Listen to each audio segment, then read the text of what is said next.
Hello everyone. ಇತ್ತೀಚೆಗೆ videos upload ಮಾಡೋದು ಸ್ವಲ್ಪ ತಡವಾಗ್ತಾ ಇದೆ. ಸೊ ಇದು ನನ್ನ ಮಗಳು ಹಾಕ್ಕೊಂಡಿರೋ ಡ್ರೆಸ್ಸು ನಾನೇ ಸ್ಟಿಚ್ ಮಾಡಿರೋದು. ಹೌದು, ಇತ್ತೀಚೆಗೆ ಸ್ವಲ್ಪ ಸ್ಟಿಚಿಂಗ್ ಕಡೆ ಗಮನ ಜಾಸ್ತಿ ಕೊಡ್ತಾ ಇದ್ದೀನಿ. ವೀಡಿಯೋಸು ರೆಕಾರ್ಡ್ ಮಾಡಿ ಇಟ್ಕೊಳ್ತೀನಿ, ಬಟ್ ಎಡಿಟ್ ಮಾಡಿ ಅಪ್ಲೋಡ್ ಮಾಡೋದಕ್ಕೆ ಟೈಮ್ ಸಾಕಾಗ್ತಾ ಇಲ್ಲ ಅಂತ ಹೇಳ್ಬಿಟ್ಟು ಸ್ವಲ್ಪ ದಿನ ಅದನ್ನು ಸ್ಟಾಪ್ ಮಾಡಿದ್ದೀನಿ. ಇನ್ನು ಮುಂದೆ ರೆಗ್ಯುಲರ್ ಆಗಿ ವೀಡಿಯೋಸ್ನ ಅಪ್ಲೋಡ್ ಮಾಡ್ತೀನಿ. ಹಾಗೆ ನಾವಿವತ್ತು ಹೋಗಿದ್ದು ಆದಿಚುಂಚನಗಿರಿಗೆ. ನಾವು ಬಂದಿದ್ದು ನಿನ್ನೆ ನೈಟೇ ಬಂದಿದ್ವಿ. ಇದು ಮಾರನೇ ದಿವಸದ ವೀಡಿಯೋ ರೆಕಾರ್ಡ್ ಮಾಡ್ಕೊಳ್ತಾ ಇದ್ದೀನಿ.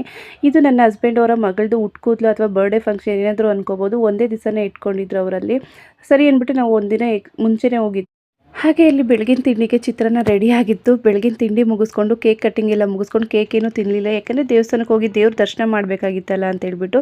ನಾನಿಲ್ಲಿ ಬಂದಿದ್ದು ಮೊದಲನೇ ಬಾರಿ. ತುಂಬಾ ಚೆನ್ನಾಗಿತ್ತು ದೇವಸ್ಥಾನ. ನಂತರ ಯಾರೆಲ್ಲ ಎಷ್ಟೋ ದೇವಸ್ಥಾನಗಳು ನೋಡಿರಲ್ಲ, ನನಗಂತೂ ಹೊಸದಾಗಿ ಯಾವ್ದಾದ್ರು ದೇವಸ್ಥಾನಕ್ಕೆ ಹೋದರೆ ತುಂಬಾ ಖುಷಿ ಆಗ್ತಾ ಇರುತ್ತೆ.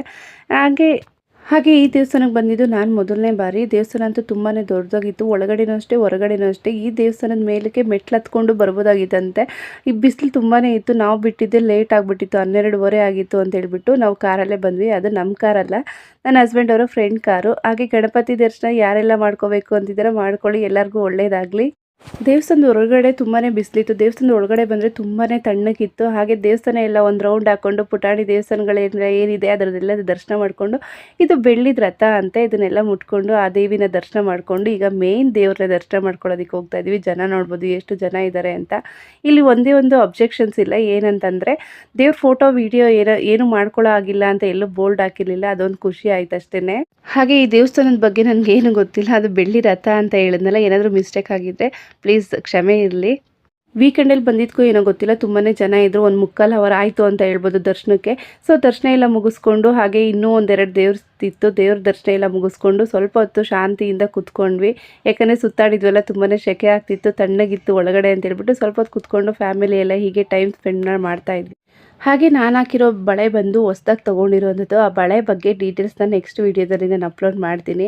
ವೀಡಿಯೋದಲ್ಲಿ ತೋರಿಸೋಣ ಅಂತ ಅನ್ಕೊಳ್ತೀನಿ, ಆದರೆ ಬೇಡ ಅಂತ ಅನ್ನಿಸ್ತಿತ್ತು. ಅದ್ರ ಬಗ್ಗೆ ನೆಕ್ಸ್ಟ್ ವೀಡಿಯೋದಲ್ಲಿ ನಾನು ಖಂಡಿತವಾಗಿ ಶೇರ್ ಮಾಡ್ಕೊಳ್ತೀನಿ.